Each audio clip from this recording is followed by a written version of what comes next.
Let us open our Bible on Proverbs 14, verse 34. Praise the Lord. Righteousness exalteth a nation, but sin is a reproach to any people. Righteousness exalted a nation, but sin is a reproach to any people. Kaya, itong nation na ito, this is to all people of the world, na binigyan ng Diyos ng opportunity na maging righteous so that God Himself will exalt any nation, any people. Kaya napaka-importante itong righteousness na ito. Ang tanong, where can we get that? No? Saan natin makukuha yan? Saan tayo magkakaroon ng righteousness na yan? Basahin natin what we should do. Basa Genesis 15 verse 6. Praise the Lord. And he believed in the Lord, and he counted it to him for righteousness. This was Abraham. Abraham is the father of all nations. Kaya siya yung pinaka-model na inilagay ng Diyos sa mundong ito pertaining righteousness. And he believed in the Lord, and he counted it to him for righteousness.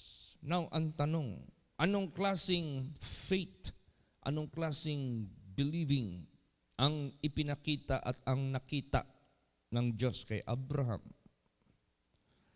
Alam naman natin na si Abraham naniwala sa Diyos at hindi lang ganun kababaw. Naniwala siya and lahat ng sinasabi ng Diyos sa kanya, he obeyed. Sumunod siya. Kaya faith without work is dead. Useless. Nonsense. Void.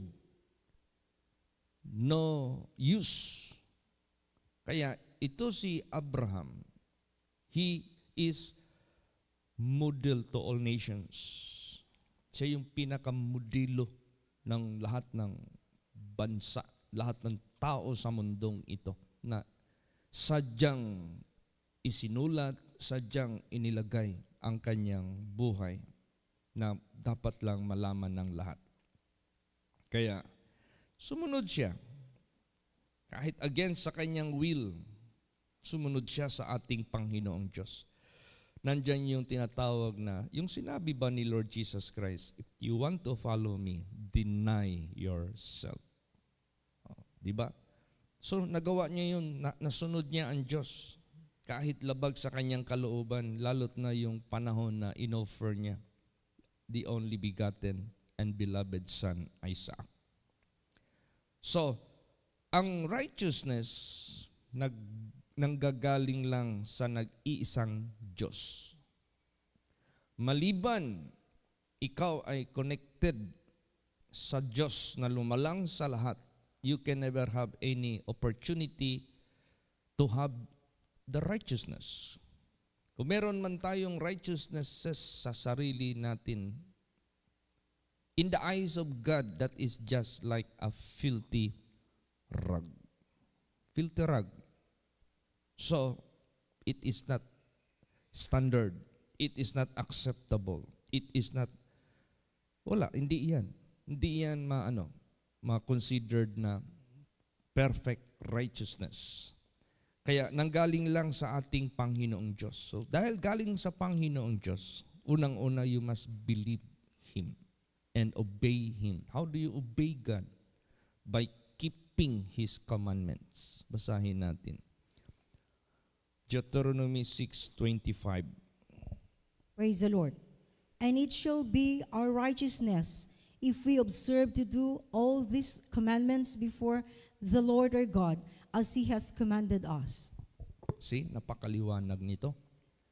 Siya ang magiging katuwiran natin kung ating oobserbahan, gawin ang lahat ng kanyang mga kautusan na inutos niya sa Panginoon as He had commanded us. Napakaliwanag niyan. And it shall be our righteousness if we observe to do all these commandments before the Lord our God as He hath commanded us. See? Naniniwala ka sa Diyos na hindi mo nakikita dahil nasa langit siya. God is well pleased. Pleased ang Diyos. Ngayon, kung susunod ka sa lahat ng kanyang mga commandments na inutos niya sa atin dito sa mundo, na sadyang binaba niya by using Moses, by using his prophets, by using his apostles, handling the gospel, the word of God. Pag sinunod mo yan lahat, praise the Lord, that is counted as righteousness. Yan yung ating magiging righteousness. So kung ganun pala, Pastor, napakaganda palang ating ugaliin, ating sanayin, ating gawin ang lahat ng mga kautusan ng Diyos. Yes. Kung tayo ay lumalabas sa ating bahay, nagdadamit tayo ng magaganda. So ganun din ang righteousness ng Diyos wherever we are. We have to put on. We have to cloth. No? Idamit natin yan. Basahin natin. Job 29:14. Praise the Lord. I put on righteousness, and it clothed me. My judgment was as a robe and a diadem. Yan. Ang clothing, it is not just made by textile. Clothing that is not just made by silk. Clothing, it is not just made by any mga tela. Righteousness could be also our clothing. Ibig sabihin niya yung kilos natin, yung gawi natin, yung conversation natin, yung dealing natin sa kapwa natin. Makikita yan. Mapapansin yan. Kaya we have to put on righteousness for our clothing. Praise the Lord. Yan. Ay kung napapansin yung damit natin, what is the color, what is the outfit. Pag napapansin yan, people appreciate it, people maybe saying something, oh, it's so nice. How about our character? Na higit nakikita at nadadama ng mga kapwa natin. So yan ang dapat nating higit i-beautify. Yan ang higit natin i-improve. Yan ang higit nating matatawag nating let us put more concern about that. Paano natin isuot yung righteousness as our clothing? Praise the Lord. Yan ang dapat nating gawin. My judgment was a robe and a diadem. Judgment meaning to say the decision making, talagang pag sinabing robe and diadem, that is a kingly appearance. So because you are the son and daughter of the King of Kings and the Lord of Lords, so therefore you are bearing His glory. So lahat ng mga decision making natin, kailangan talaga, it must be like our Father which is in heaven. We are His children, we are His heirs, we are His descendants. No? Tayo yung descendant ng Diyos. So dapat yung judgment natin must be in accordance sa Kanyang wisdom sa kanyang katuwiran. Basa pa, bakit natin kailangan itong righteousness na ito? Basa, Psalms 5 verse 8. Praise the Lord. Lead me, O Lord, in thy righteousness because of mine enemies. Make thy way straight before my face. Yan.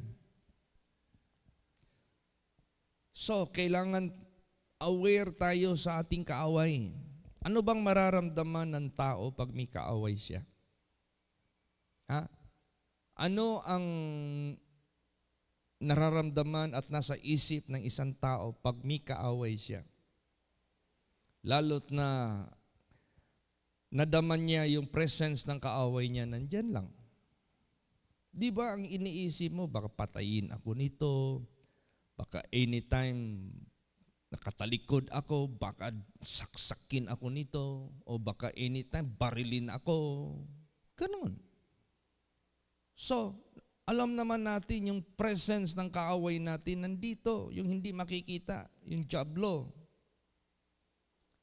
And kung meron mang intention to kill us, to destroy us, to steal everything that is due to us, si Satanas. So, are you aware of that? Do you feel it? You have to feel it. You have to be aware of it. So, to protect us from his intention to kill us, to destroy us, to steal us, the righteousness of God is needed. Praise the Lord. Dahil sa righteousness na yan, he cannot kill us. Sa righteousness na yan, he cannot do anything. Any disadvantage, any harm against us, he cannot. Kasi yung righteousness na yan, yan lang yung bagay na tanging nag-iisa na makapagbigay sa atin ng tinatawag na protection from any bad effects against Satan. Kasi wala siyang makikitang loopholes sa atin. There is no such cause. There is no such reason for us to suffer the consequence sa kanyang kasamaan. Paano niya dinestroy si Adam at si Eve? By unrighteousness, through disobedience. Pag strong tayo sa righteousness ng Diyos and in obedience to the will of God, to the commandments of God, He cannot destroy us. Kaya, because of our enemies, magpalid tayo lagi in His righteousness. Praise the Lord. Yung sinabi diyan, cloth, put on as your cloth the righteousness of God. Isuot natin yan. Bakit nag-i-exalt ng nation ang righteousness ng Diyos? Because God will bless. God will prosper. God will protect. God will give wisdom. God will give resources. God will give all the necessities for any nation to prosper. Kasi siya Diyos siya May-ari siya ng lahat Maker siya ng lahat He is the giver. Kaya napaka-importante itong bansa natin. Magpa-prosper talaga ito. Pag righteous ang leader natin. Now, kailan pa magkaroon tayo ng righteous leader? Who is the responsible in our country that we might have a righteous leader? Alam nyo ba kung kaninong responsible yan? Sa mga saves. Yung bang ligtas na. Yung bang anak na ng Diyos. Yung bang obedient na. Yung bang faithful. Yan may yung sinabi dyan.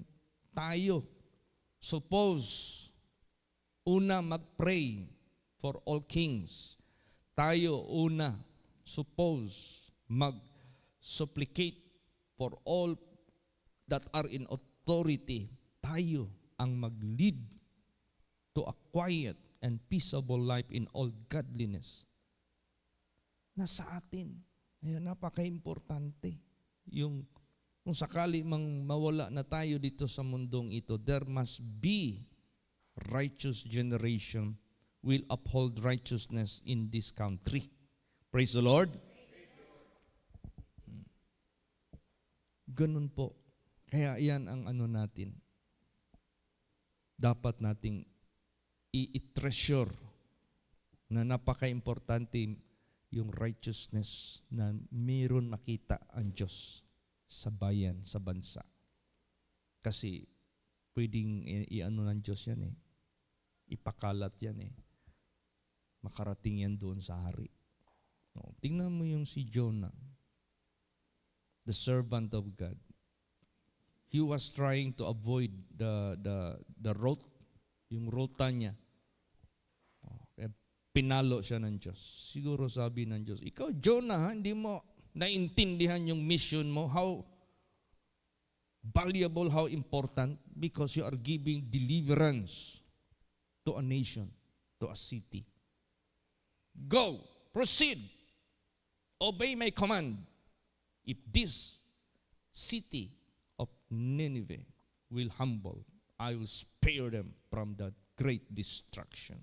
Ganun ang buhay natin eh. Malaki yung role natin eh. Praise the Lord. Bilang mga servants of God, bilang children of God. Cha-channel lang yan ng Diyos sa atin. Kaya, therefore, sa buhay natin, yung righteousness, isuot natin yan. Let us clothe. Let us put on. Kasi yung righteousness ng Diyos, makalangit yan. Dala yan ni Jesus Christ dito galing sa langit. Kaya yung inawit natin kanina, Jesus is heaven. Siya yung heaven mismo. Kasi yung heavenly wisdom, heavenly character, heavenly, lahat-lahat na makalangit, na maka-Diyos. Siya yung naghatid sa atin dito. That is why Jesus is heaven.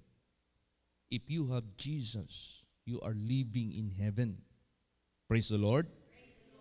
So kaya, yun ang righteousness ng Diyos.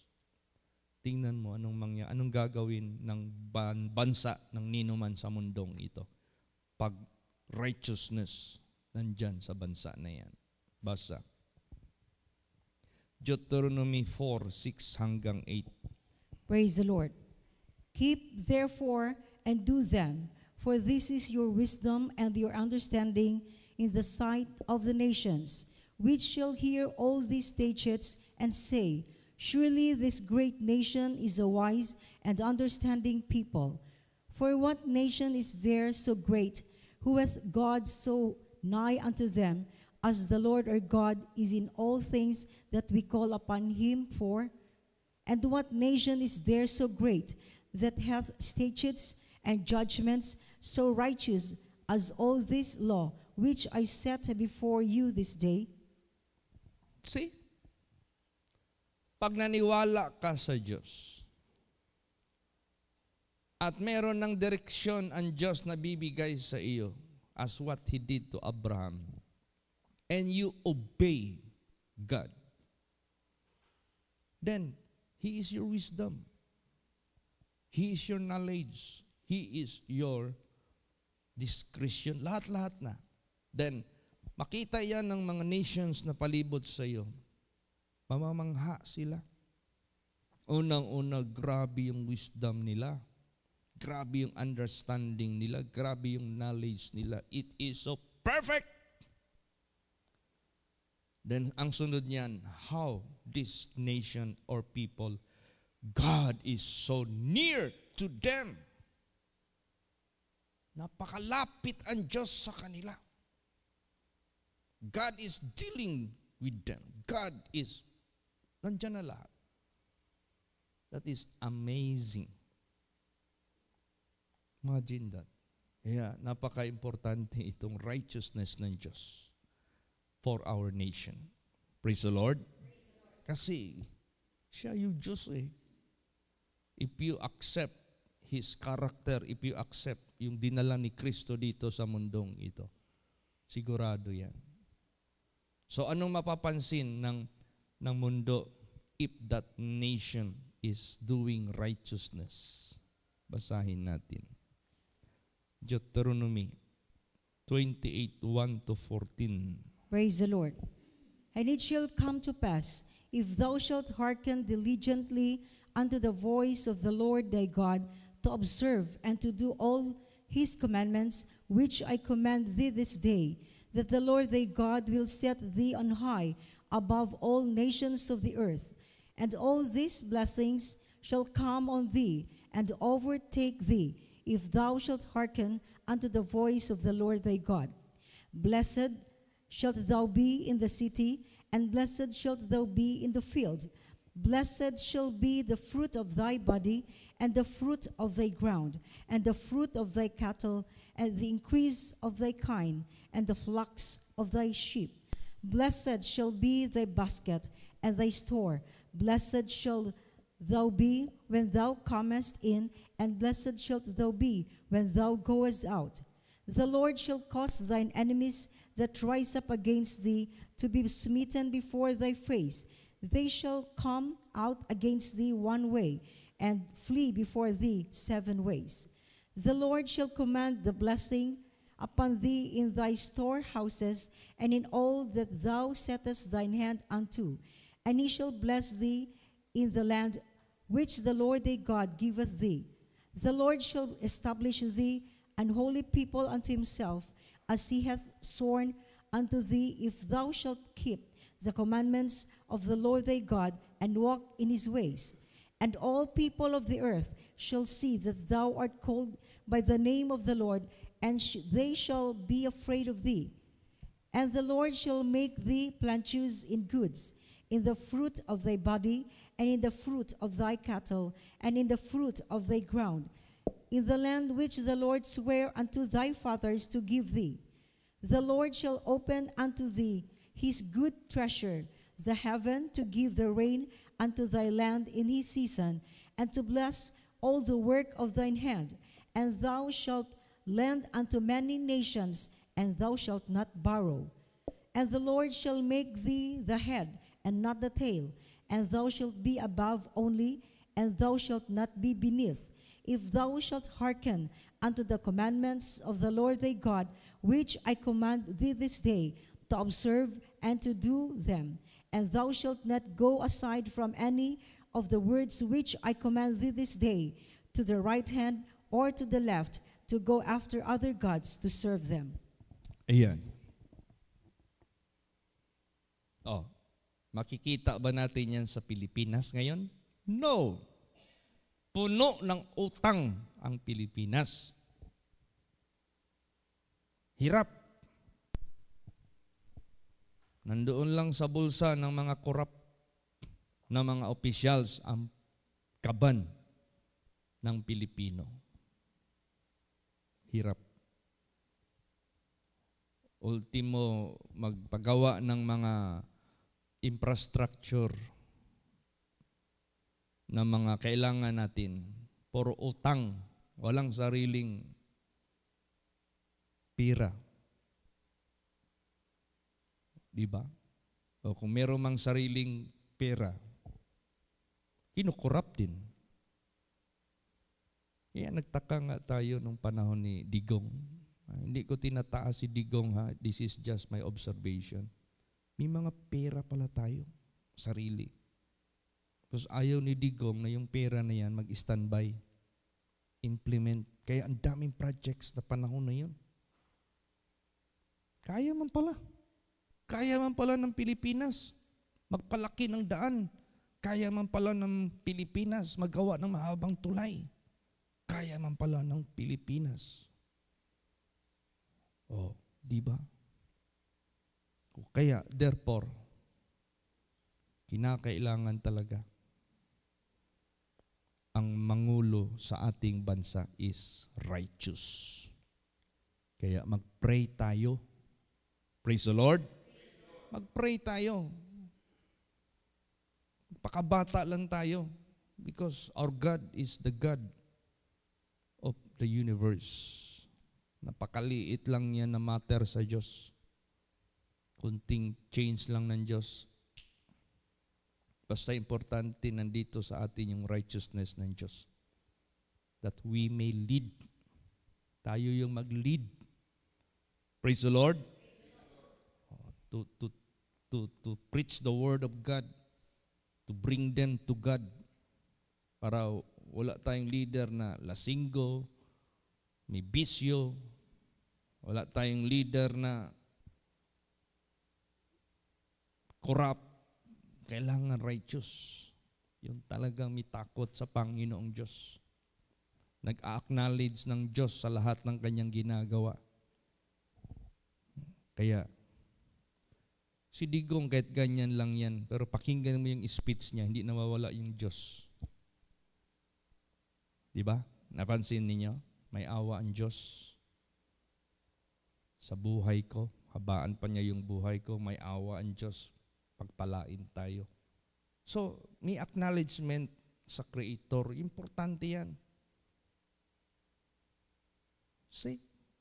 Pero meron ka pa rin nakikita. Tingnan mo yung Saudi Arabia, ang yaman. Bawal doon ang alak. Stricto sila doon. Partly nakukuha nila yung righteousness ng Diyos. Partly. Tingnan mo yung blessing sa kanila. Eh kung gawin natin as a whole, hindi lang blessing na temporary, pati eternal blessings. Kaya ganun ka-importante yung righteousness ng Diyos. Praise the Lord. Tingnan mo yung mga bansa na mga napuntahan namin. Bawal sa kanila yung corruption sa gobyerno. Tingnan mo yung flow ng kanilang panggobyerno. Enjoy na enjoy yung mga citizens doon. Mga daanan, ang ganda. Ang traffic, ang ganda. Healthcare, walang problema. Wala kang nakikita doon, halos bahay na may mga bakod. Na gated. Puro open lang, walang magnanakaw eh. Takot sila sa batas eh. Kaya, ganun. Kaya napaka-importante. I-pray natin ang Pilipinas na yung righteousness ng Diyos ang mapapunta sa leader natin. Kasi ang leader is very vital image or figure ng ating nation. Righteousness exalted a nation. It should start from the president. Diyan magsimula dapat. Kaya, i-pray talaga natin yan. Mahirap na kung hindi magsunod, nako, sira yung bayan natin. Imbis na fruitful itong bayan natin, ang dami tayong resources dito, hinahangaan nga tayo ng ibang bansa. Halos nandito na lahat ang minerals, halos nandito na ang mga precious metals, halos nandito na ang mga areas na ang ganda ng mga tubo ng ating mga agricultural, nandito na lahat. Sabi nga nila nung unang panahon, 1960s, 70s, pumupunta pa yung mga Vietnamese dito, mag-aral lang dyan sa UP ng how to plant rice. Ngayon, ang Vietnam na ang nag-i-export. Tayo yung nag-i-import ng bigas nila kasi maganda yung bigas nila. Nabaliktad. Because nabubura na yung righteousness ng Diyos sa leader natin. Kaya napaka-importante po ito. Yan ang idalangin po natin. Babaliktarin ng Diyos yan, imbis fruitful yung land natin, maging na yan. Basa, Psalms 107 verse 34.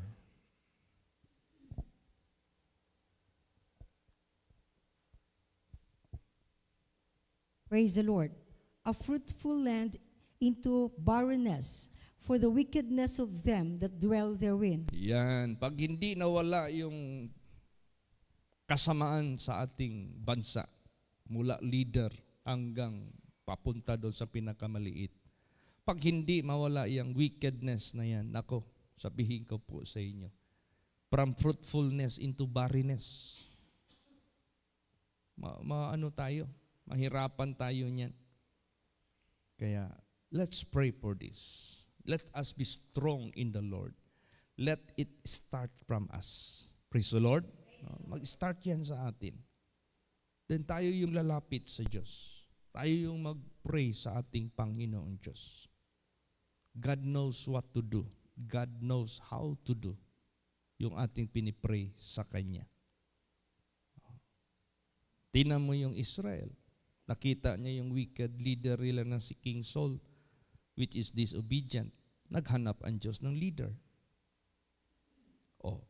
So kung mag-pray tayo sa Panginoong Diyos, the best leader ever we could consider is the leader which choose by God, not choose by the masses. Praise the Lord. Na maglagay ang Diyos ng leader natin according to His heart. Believer of God. Not necessarily we are going to ask pastors to run for presidency. No, that is not your business. That is not our business as a pastor. Our business is more than that. Praise the Lord. Business ng pastor, more than the presidency. Na maging president ka, more than pa. Bakit? We are preserving souls of men that will go to heaven. Samantalang yung president ka lang dito, it is a matter of nation, handling nation on earth. Samantalang ang mga spiritual leaders, more than pa. Yung ating misyon, yung ating gawain. So, hindi porque rumami na yung leaders mo, kilala ka na sa buong Pilipinas, magtakbo ka na ng senador, magtakbo ka na ng, ano ka? Hindi mo alam anong klaseng business binigay ng Diyos sa buhay mo? Praise the Lord. This is considered as the highest profession because you are feeding the flock that someday, somehow, will be presented to God and inherit eternal life, eternal kingdom of God. Samantalang presidente, ano man lang yung maibigay mo sa bayan mo, temporary man lang yan. Puro man lang yan temporary, wala namang eternal dyan. Pero ang business ng pastors, napakalaga nito. Kaya hindi pwede sa atin dito na pag gayahin yung mga pastors dyan na pag nagsikat na, nagpasukan na ng bakukang yung utok, magpasok na sa... Makakita ka ba ng propeta dito na ginawang hari? Wala. Praise the Lord. Iba yung hari. Iba yung propeta na nasa spiritual works ka. Hindi kay pakyawin mo lahat yan. No, God is the God of order. Tingnan mo si Peter. Babalik sana doon sa pag-fishing. Di ba? Wala siyang kuha. Kasi hindi man yan ang task binigay ng Diyos sa kanya. Kaya nung na siya ni Lord Jesus, reprimand na siya. Peter, thou lovest me more than this? Do you love me more than this? Yeah, Lord, thou knowest that I love thee. Feed my sheep. See, ano ang task natin? To feed the sheep. For their eternal life, for their salvation, for their welfare. Kaya tayo yung mag-lead eh. If a president is the highest officer of the land, may highest pa dyan. Bakit? May magli-lead sa kanila eh. It's God. Sino ang figure ng Diyos na magli-lead sa tao? Yung kanyang mga lingkod. Praise the Lord. Kaya ingatan natin yung righteousness na ito. Napakahalaga nito. We have great responsibility to lead our nation, to lead the people of the world in the name of our Lord Jesus Christ. Kaya lahat tayo, magpakabata lang tayo. Sumunod lang tayo sa Diyos. Huwag nating kaligtaan, He is God. He is more capable. Anong hingiin natin sa Kanya? Anyway, ang hinihingi naman natin sa Kanya, siya rin nag-utos sa atin, itong hingiin ninyo, ito ay dalangin ninyo, pray for all kings, pray for all that are in authorities. What do you mean of that? That we may lead them to righteousness. Praise the Lord.